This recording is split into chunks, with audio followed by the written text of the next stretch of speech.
He's like love, love, love, and music. La la la, love, love, love, love, love, and music. Love,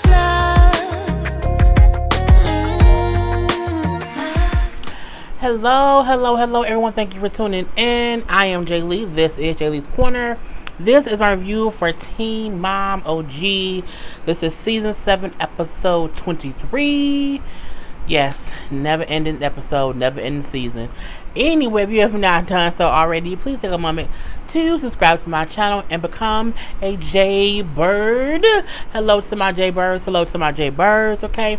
Do not forget to be an active J Bird, an active subscriber, which means you watch other videos, comment in the comment section, like and share this video. Do not forget to always hit that notification bell to let you know when I have new content available. I will be live on my YouTube this Friday. I know I said I would not be, but I'm going to go ahead and go live. I don't know how long I'm going to be live, but I'll be live nonetheless. Anyway, and of course, y'all know it's always 10 p.m. Eastern Standard Time. 10 p.m.-ish. Okay, 10 p.m.-ish. So, we're going to start this off with Corey and Cheyenne. Corey and Cheyenne's situation was really easy, I believe, this particular episode. Because, you know, first we do see her talking to her sister. That's about how she don't know if she made the best decision breaking up with, what's that boy named? Zach. It was a dumb decision. Y'all had a dumb argument. He was drunk. You was fucking with him. You broke up with him. You was stupid. I'm pretty sure y'all gonna get back together. Her sister does bring up how, you know, Zach just needs attention, and you need to kind of balance how to give him attention, but also still be a mom. I don't think it's even that Zach needs attention. Cheyenne needs to learn to not be worried about what Corey doing, and your attention can't be focused on keeping Zach and Corey separate. Like, your attention should be on Zach. You're not with Corey. It seems that you and Corey have a, you know, great co-parenting relationship. Now you need to have a good relationship with Zach, and so that he and Corey can be cool. Otherwise, it's going to always look like you want to fuck Corey. Anyway, that was all. We see her cousin comes to visit. Her cousin was cute. Okay, he was cute or whatever. He gave me a little bit of a tea, but I'm not sure, but he was cute nonetheless. And, you know, he brings up, you know, Ryder's disorder. So Ryder has a disorder, and that's kind of how they figured out that Corey was her dad. Because they tested the other guy she was dating, and he wasn't the daddy, and it turns out that Corey was. So they were doing, they had to have blood work done. So it turns out she has a disorder where it's a disorder, I forgot the name of, but she can't process fatty foods. So it creates all kind of different things. So they have her on certain medications to make sure she doesn't have like any side effects or any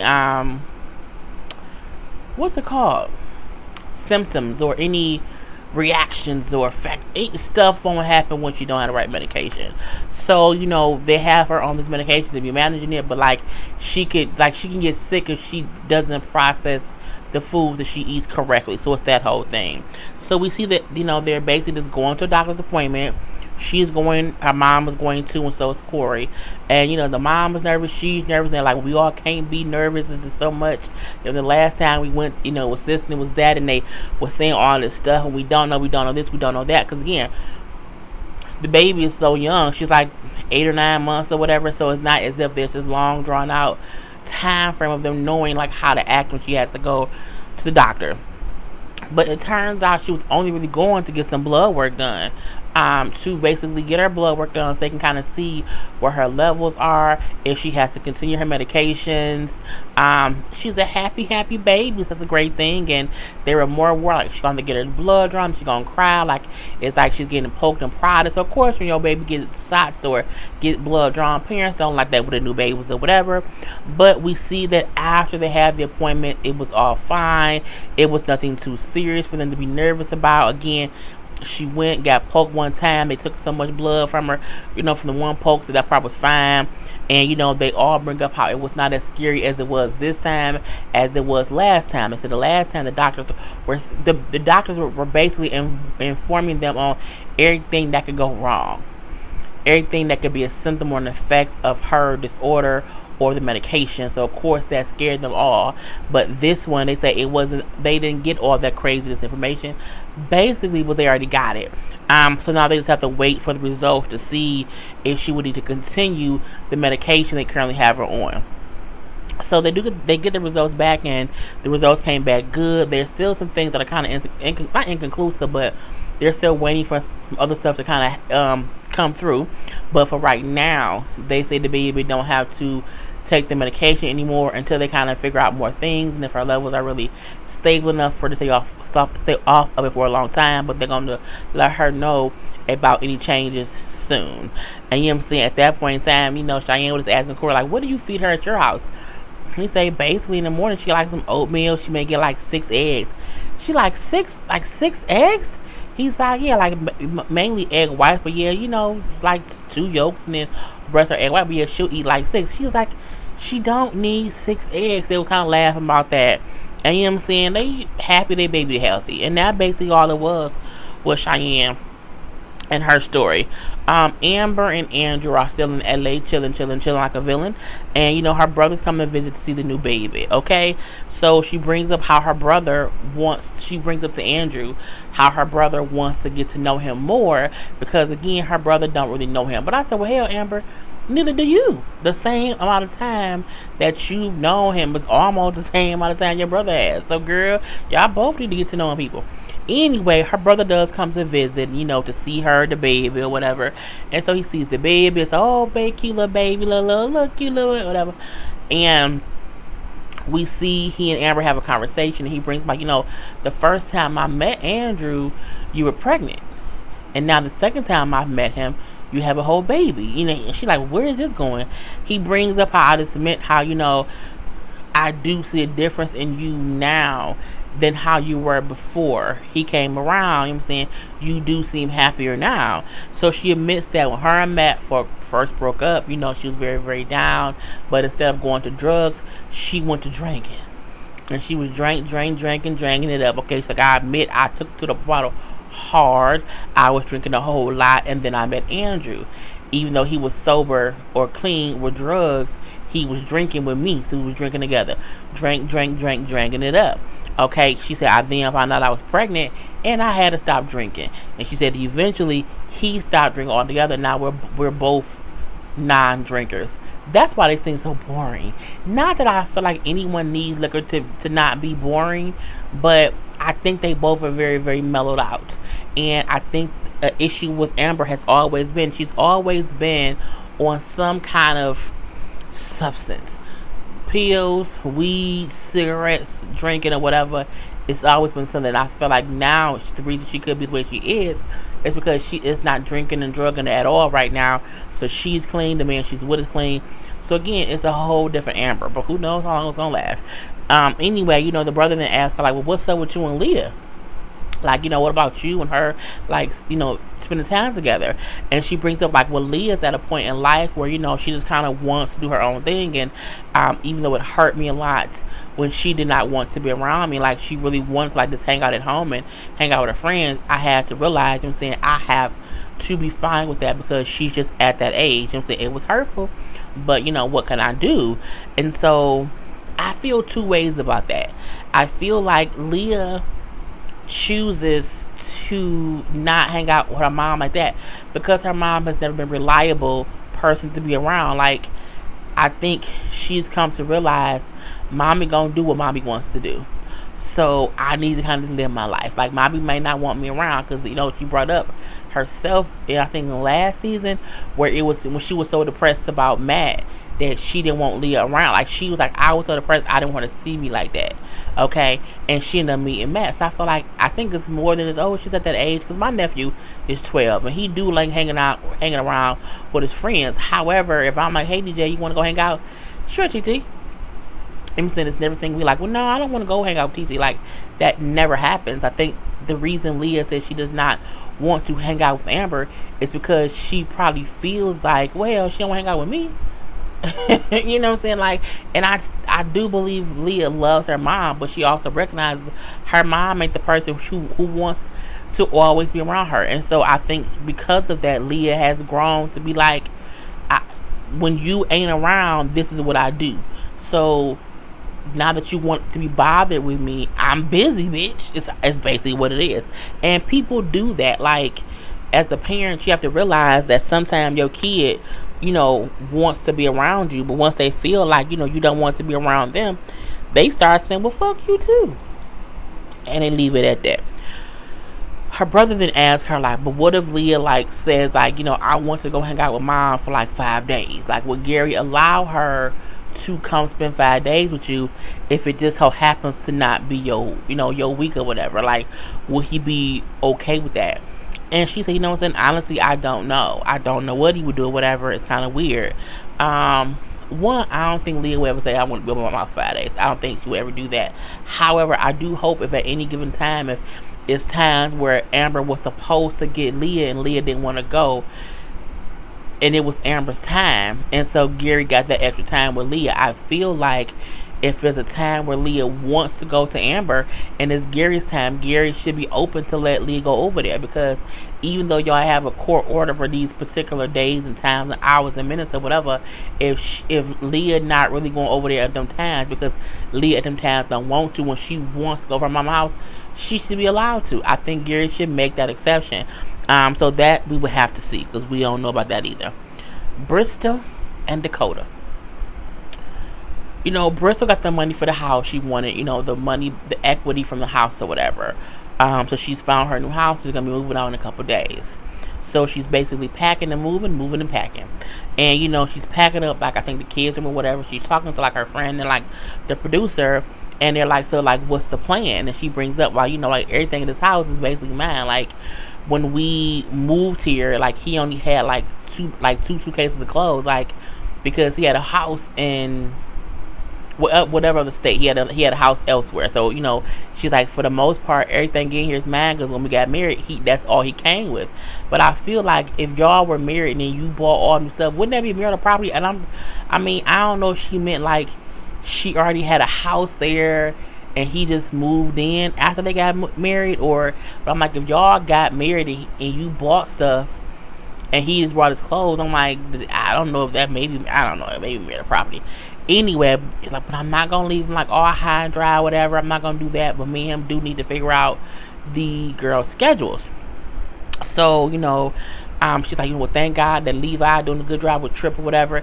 And I'm like, oh, so now all of a sudden you singing Levi's praises, which is weird, because before she was how he was never around and he was basically a bad dad in the beginning, and it's always awkward, but I like he's doing oh so well. And the producer was like, but that's something new, right? Like, he wasn't always a good dependable. She's like, well, no, he really wasn't, but he stepped up recently, and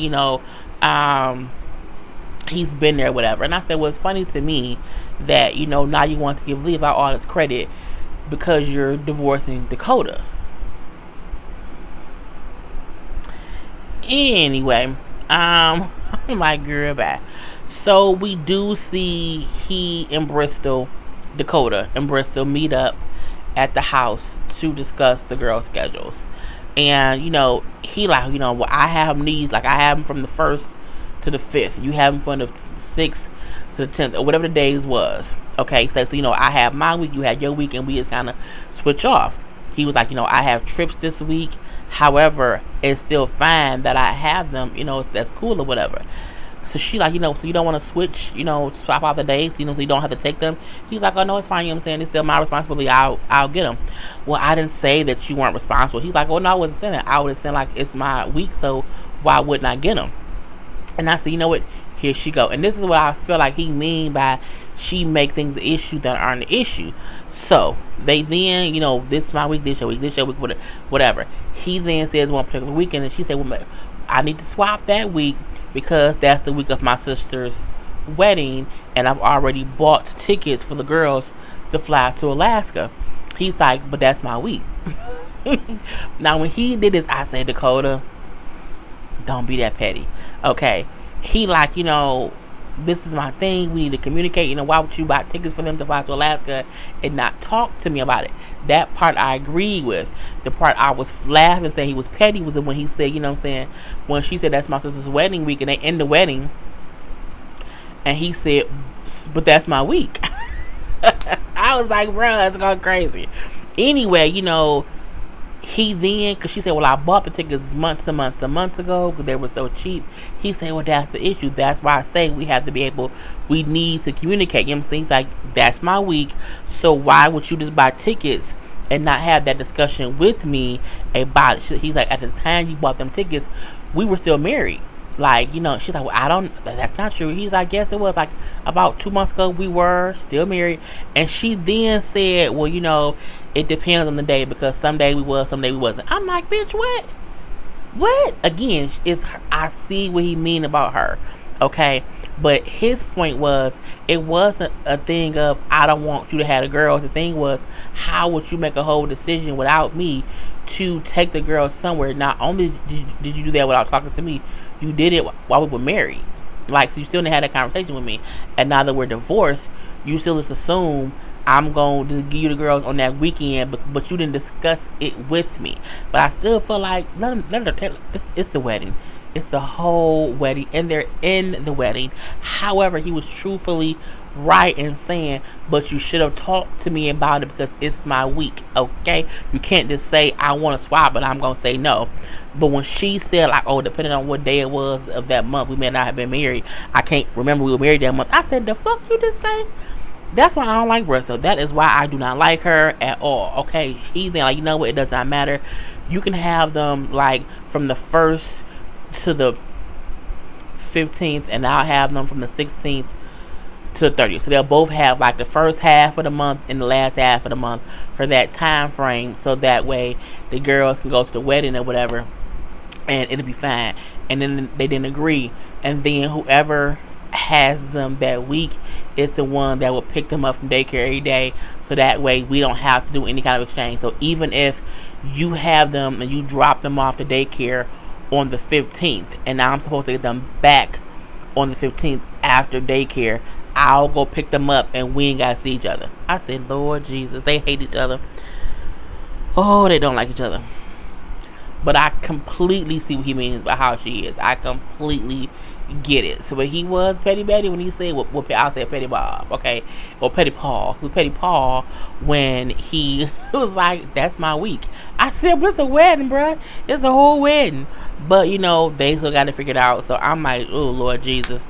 So we then see Dakota at a basketball game. He's like tossing out the first pitch, and he then talks to his friend, after the fact, what they like, and they're watching the game, and I can see what Bristol was talking about. How he has this this sadness in him that it's like, how do you fix it? Because they at the game, and he talking to his friend, like, sometime when I'm in front of all these people and there's all these people clapping for me because they announced him as a hero. He got the little medal of honor thing from over there. He said, for him, I feel like all these people are sitting up here looking at me and they all see me as a failure. I'm like, why my shirt not gonna? They all see me as a failure. And then he like, well, why do you said it a lot, like, why do you feel like a failure? He like, well, ask my teammates, who are dead, basically, ask their families if I'm a failure. I failed them. I'm like, he said, I failed them on such as whatever date it was that it happened. I failed them. They were dependent on me and I couldn't do it. And I'm like, oh. And I'm like, that game didn't have nothing to do with that time, but he equates everything to that.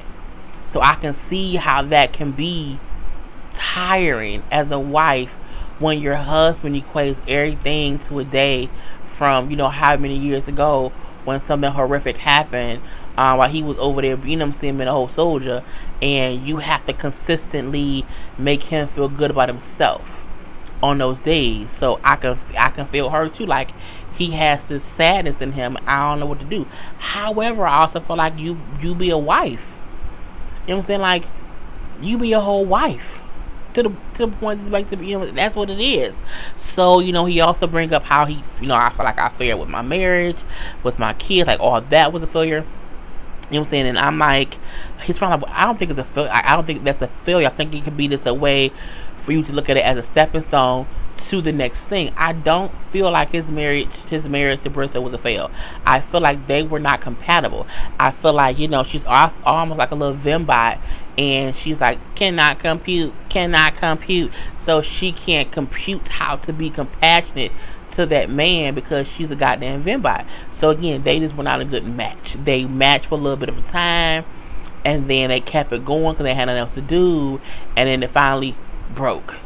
But I mean, they was not a good match, and he was right. That is a stepping stone to the next thing, and the next person you be with could be absolutely positively wonderful. But he says, like, I don't even know if I should, be with anybody else. Like, I don't want to fail again. I don't want to bring somebody else into the mix of things, and it's the whole failure.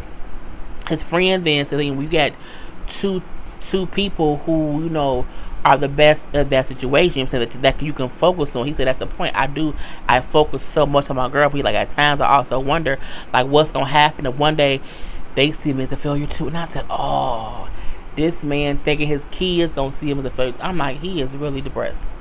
And so again, I see Bristol's point of view too, but again, you marry him knowing he had PTSD. So I mean, again, I don't think it was a failure of a marriage. I think they should not have been married. Okay. Anyway, Macy and Taylor, it was real easy. Bentley is going back to school. He's going to be in the 4th grade. So Macy is taking him back to school shopping, okay? Because he's going to also be over Jen and Larry's. Now, over at Jen and Larry's, we see they'll be talking to who? The bitch who we do not like, who shall not be named. I'm going to say her name anyway. Mackenzie, Ryan's wife. I do not like her either at all. She could just go away, be under a rock some damn where.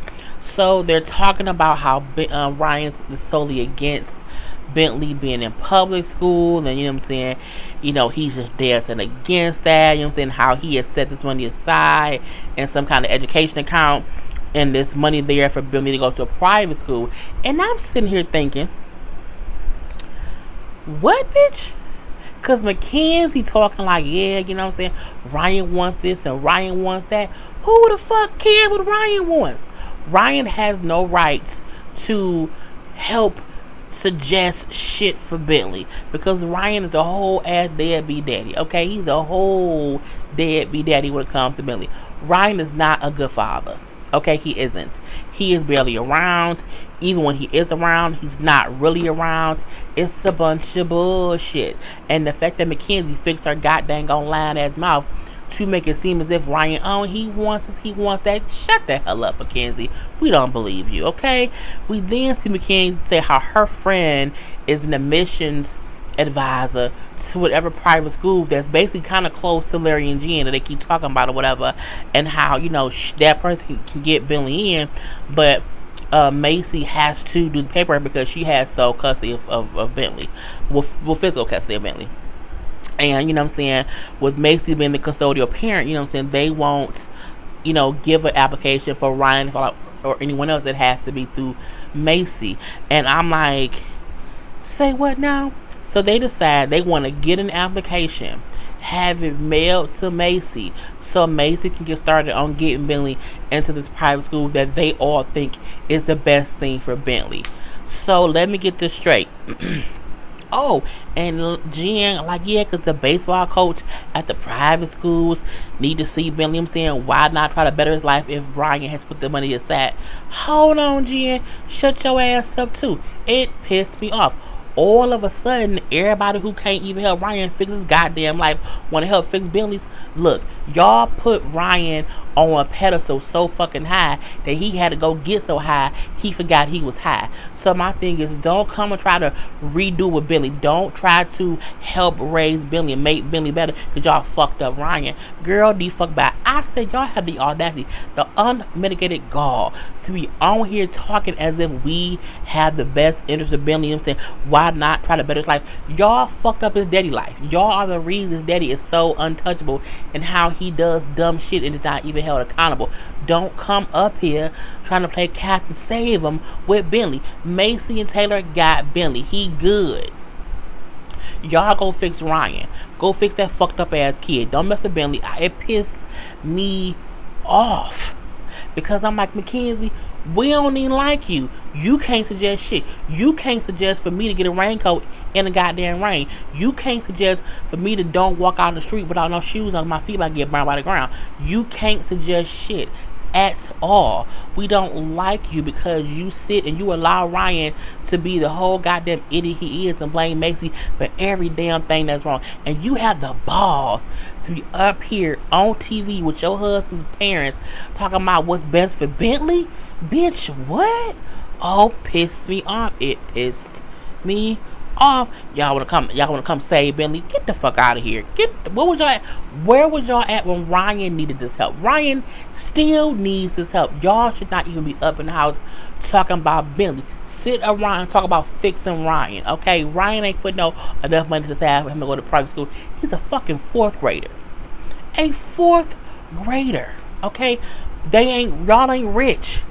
Y'all on Teen Mom. Y'all are not rich enough to afford private schools from him being in the 4th grade all the way through middle school, all the way through college. Pissed me off, okay? It's the best for Bentley. Just because Ryan was a horrible dad to Bentley do not mean that y'all have any rights to be sitting here discussing what's best for Bentley. And basically implying why wouldn't we want to do what's best for Bentley? Meaning, why would Macy want Bentley to go to private school? Why wouldn't she want the best for him? I read the little side that was a whole back alley, sass, ass comment. I caught it. Fully caught it. So, when Bentley is over there now, Jen and Larry in there talking to Bentley about private schools. Yeah, the school will be great, you know what I'm saying? It's a school over here. It'll be great. Kind of talking. I'm like, why are you having this conversation with Bentley, who's a fucking 4th? Why would you not first mention this to his mama? You can't go tell a kid shit about, oh, this would be great. It's a fancy school. You gotta pay to get in it. You can get a whole baseball scholarship. The baseball, because they know he love baseball. So let's lure this little kid in. You know, you want some cookies and milk? It got some Kit Kats in it too. Some jelly beans, some fruit punch. You know, it's like you reel a kid in with candy and shit or whatever. Girl, or hey, you want a new skateboard? You want a new baseball? You want a new Xbox? Okay, it's all at the private school. Miss me with the bullshit. Jen and Larry, y'all pissed me the fuck off. All the way off. Because my thing is, y'all make it to where y'all in Bentley head pumping him up about this private school and how it's gonna be great. And then when Macy says no, you make her the goddamn villain. When truth is, you two are the goddamn culprits and the villains of the storyline. Because again, y'all should not have ever had that conversation with Bentley without first talking to his mother. Okay, Jen Larry, get that shit together. Anyway, Bentley go home and what does he bring up? Mom, I want to go to private school. She was like, what? Yeah, I want to go to private school. And she like, where did that idea come from? Because she was like, eventually you were going to the 4th grade, you had been in the 5th grade, and then after that, you're going to be in middle school. And he like, well, I want to go to private school.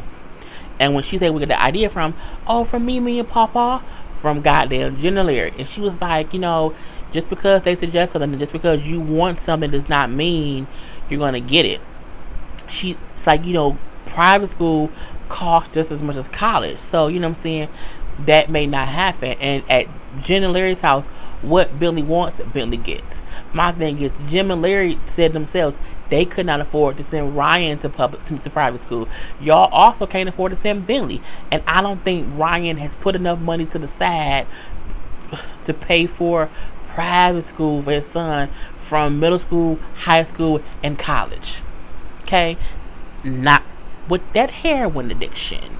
Anyway, Macy and Taylor have a conversation because she's upset that, Ben and Larry, Jen and Larry had a conversation with Bentley about private school and didn't even talk to her about it. And she's his mother. I'm like, what the fuck? She's his mother. And then they kind of bring up how, Bentley don't even understand what private school is. Like for him, it's like a new toy.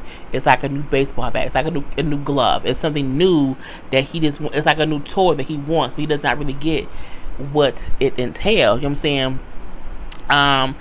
She said, I feel like Bentley would want it because he feels like because you have to pay for it, it's more special. It's the precious, okay? And she's like, for that, I don't like that. She brings up how, her and Taylor both bring up how neither of them see anything wrong with public schooling. And the thing about that is some people put so much power on these private schools, but if you live in a good enough neighborhood, your public school is just as good as a private one. So many people will move to different areas because they want to be in a good school district that has a good public school district, because you don't want to have to pay for private school because it's expensive as hell. And if you're a regular person with a regular higher income, you still may not want to pay for private school. And not only that, she brings up how Bentley has already been raised differently, whereas he's on TV, so he already kind of feels some kind of way, like, I'm on TV or whatever. And so I love how she said, like, I don't want him feeling like he's on a pedestal. I don't want him feeling like he's better than other people, so he has to go to private school because he's better than anybody else. Like, I want him to be in public school because I want him to be around regular kids. I want him to have a regular life. Like, he doesn't need private school. And they also bring up one thing else that I said makes complete sense. They don't just have Bentley. They have two of the kids, and if they have more or adopt, they can't just put Bentley in private school and then not do the same for Jay the Maverick. And the part where Jen, Larry, and Mackenzie, your monkey ass, didn't realize y'all worried about Ryan's one kid with Macy, but she has to worry about all three of her kids. Okay, point blank. Period. And she brings up how, like, we can't just put Bentley in private school and not do our other two kids. Private school costs about $25,000 a year, and if he does that for just middle school, who's gonna pay for it once he gets to high school? Like, what's gonna happen then? Like, they not thinking about the financial ramifications of it's just more expensive. And again, we don't only have to worry about Bentley. We have to make sure that we have to be, fair for all three of our kids. And I said, that's something else. Y'all so fucking selfish. Y'all don't realize he has siblings that they have to deal with. And Ryan, they bring up how it's crazy they're even having to have this conversation. And I wholeheartedly agree. You know what I'm saying? And makes it sound like at the end of the day, it's my decision. And it is. And I'm just pissed. I'm pissed off at Jen and Larry. I would think they would have common sense. I really, really would. Like, why would y'all suggest they put Bentley in private school? Can they afford it? If it costs $25,000 a year, Ryan has not put. That means Ryan would have had to put up 6, 7, 8, like damn near $300,000 to pay for Bentley to be in private school all through middle school and all through high school. The fact that Ryan don't ever look like he combed his hair, the fact that Mackenzie her dada be looking horrible, they ain't got that kind of extra money. Okay, they don't. And we know the dads on Teen Moms don't get paid as much as the moms, which is why the dads don't be on there that much. So I'm like, Ryan ain't put together enough money to really put Bentley through private school. They wanted him to pay some and Macy them to pay the other half. You can't fool me. And it was some bullshit that pissed me the hell off. Okay, last but not least, Caitlin and Tyler. They're back from visiting Butch. And, at this point in time, we see that Tyler's sister is back on drugs. Okay, Amber back on drugs. She messed up their house. They had her living in their old house, the one that Butch was living in too. She didn't mess the whole house up that they was letting her stay at. So, they told her she had to leave because she was messing the house up. And so we see how her and Tyler was going back and forth, kind of on text or whatever. He was reading text back and forth where she feels like, y'all treat me like Butch, you treat me so badly or whatever. And I'm like, but you a whole headed crackhead. You on drugs. Like, you on drugs, girl. So, he like, I can't believe she telling me that I'm like treating her bad when I gave her a car in a house to live in. Like, what else am I supposed to do for you? Like, how am I treating you badly or whatever? So we do see Tyler go meet with his mom, who says, you know what I'm saying, Amber, I told Amber that she needs rehab, you know what I'm saying, and I'll take her there and I'll pay for it, but she really needs to go. And he like, Tyler is over the bullshit. I mean, think about this. Tyler's dad is in rehab. His wife just came back from rehab, and now his sister needs rehab. And everyone in his life that needs rehab, it's like he's the one that has to discuss what's going on. I'm like, he fed up. He said, you know what? I don't care. Whatever. You know, everyone needs to just go to rehab and take care of themselves. You know what I'm saying? Just take care of themselves. And, you know, I feel like he has every right to feel that way because, again, why do y'all keep making it seem as if he's the person that has to, like, say, yes, let's put them in rehab? Like, he already went through this with his daddy multiple times, and now his wife multiple times. So, like, but now it's at a sister. I would say the exact same thing. Look, I don't care. Just take your ass to rehab and fix your shit. Like, it ain't got nothing to do with me, okay? So, he also later talks to his mom, and you know, the mom really hasn't talked to Amber too much and hasn't told her, like, because he said, you know, book the flight to get her to this rehab place or whatever, like, get it done, like, whatever. So when he talked to his mom again, he assumed that she's already talked to Amber and said, like, you know, you going on Friday, you know what I'm saying, get it done. And you know, that hasn't happened. So for him, he like, you know what, you just need to do it. Like, you can't, you know, there's no point in like making it seem as if you giving her more time than what she needs to get ready to go. Like, you're not trying to surprise her. You know, just have her go. Like, you know, you just have to do it. Like, you just have to do it and let it be that. So he brings up how, you know, we'll help with the kids too, because his sister has kids. So it will help with the kids, and we can be your go-to people. We can help you do whatever. But you can tell that Tyler is frustrated just about it in general. But you can also hear in his mom's voice, like, she's sad that her daughter's on drugs and has gotten to this point. So I think that's her hesitation. Like, I have to accept my daughter is a whole addict. So I could see both of them, you know, in the whole thing. We then see Kate and Tyler, like, going to their house to check on the house that she was living in. And when they get there, the police are there. Because the neighbors have called the police because the house is in such bad shape. And they tell Tyler and Kate, like, you know, we got a call. The house is really, really bad. Like, his mom was there too.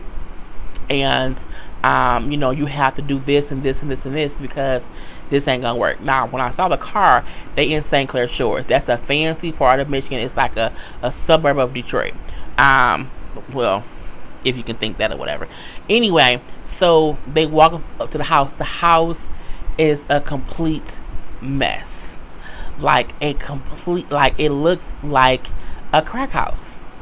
And the way the house looked when Tyler and Kate lived there, it wasn't a crack house, but it looks like a crack house. You got windows busted out in the backyard. It seemed like it was some makeshift bonfire. There was like cover near, like it was as if people were sleeping outside near the bonfire. He like, did someone set a vacuum on fire? It was a vacuum. It was all kind of this. It was a whole bunch of tires in the back. They go in the house again. Windows busted out. Holes in the walls. Holes in the door. Like, in the kitchen, like the cabinets was like off the hinges. It was dirt and trash everywhere. It looked like a crack house. It looked like a place where drug addicts go and get high. It was like jars and jars of pickle juice. I believe it was piss. I know there was pickle juice. It was just disgusting. It was disgusting. The time, like, okay, another project. Of course, this is the best time for her to go to rehab because now I have another project, because they have to get the house cleaned up. The police, like, you know, you have to board up the window, because it was like multiple windows, like busted out, like not like a look, no, busted out, like if a raccoon could jump through the air, he can fully get in it, like fully, you know, just like birds can fly in. Like, I know it had to be all kind of bugs. Oh my god, it was just horrible. It was so, I would be pissed at my goddamn sister. I would be pissed the fuck off, okay? And he, like, again, I can just see Tyler like, this is some bullshit. I can't believe I'm having to deal with this bullshit. It's 5 o'clock in the morning, Lord Jesus. Anyway, we then see They have gotten the sister into the rehab, and mom was meeting with, Tyler and Kate to discuss, like Amber and the kids or whatever. So, they agree how they'll get the kids on certain days. And so the kid thing is situated. And they sit around there talking or whatever. And Tyler was like, you know what? It's always about Amber or whoever, It's always about, poor you, or poor you, or poor you. Meaning, between my wife, my dad, and my sister, it's always poor somebody who was having issues, basically being a responsible adult, is what he said. And I feel like Tyler was just frustrated because, again, everyone around him has these issues and are like not having to be an adult. Like, Tyler can't have a breakdown and like go away for 6 months or go away for 2 months. He can't do that because he has to be a fucking adult. Not only that, he can't do that because if he did, his daughter would be home because the mama was in rehab, the daddy is in rehab, the sister's in rehab, the mama now has the sister's kids. So I feel like Tyler, like, they all just not trying to be an adult. And, I just, whatever, blah, blah, blah, blah, blah. And I didn't see shit wrong with what he said. I really, really did not. His mama then said, you know what? It's like you don't have sympathy for people who go get help. And he was like, what? That's not true. That's not what it is. You sound a little like this, a little bitter. Like, you sound bitter about people who go help. About your dad, about your sister, even about Kate. And I said, this bitch here. What she just said? Oh, Lord Jesus. I find that was fake as frogs hair. Simply because when Kate was in treatment, his mama kept on saying, like, don't you feel bad that she was gone? Like, she just left you? Like, you completely flipped the script, as in when Kate was gone and he was complaining, he was bitter. And Kate, like, me? Like, she's shocked to hear that he probably said things about Kate when Kate was gone. I'm like, his mom and that mom was a whole ass snitch. I feel like, she had no issue listening to him complain when it was about Kate and his daddy. The minute it's about her daughter, now all of a sudden, you don't feel, you don't like people getting help. Like, you don't like that, you're bitter. I'm like, that's not true at all. And Tyler kind of just ignores the whole conversation, like, whatever, I don't even care. It's a bunch of bullshit. Look, Tyler puts up with so much shit. And she had the balls to say, you sound bitter, you don't like when people go get help. No, what he don't like is him being the only adult who can't get away with not being an adult. Like, he always has to be a fucking adult when everyone else around him gets a pass because of their drug addiction or their issues. But I can't do that. Not only that, when y'all go through all this bullshit, y'all always involve me. I'm always being involved in the conversation of y'all having to do shit, and it drives me fucking crazy. And again, he has every right to do that. I love Kate and Tyler. I do not think their marriage is going to last. I give them about another 5 years. They're going to divorce. Because when Kate had a new baby, she gonna, God forbid, but I feel like she gonna have postpartum again. And she gonna have to get herself together. And I don't see Tyler being able to take it if she has to go away again. It's it's an 80% chance they gonna get divorced. It's a 20% chance they gonna stay together. But I feel like he's just fed up with being the only adult who has to adult in every situation, and he has to be the leaning tire of people for people to lean on him, and they fucked up this of them not want to be an adult and just deal with life. Anyway, I'm done. I'm Jay Lee. This is Jay Lee's Corner. Peace. It's like love, and music.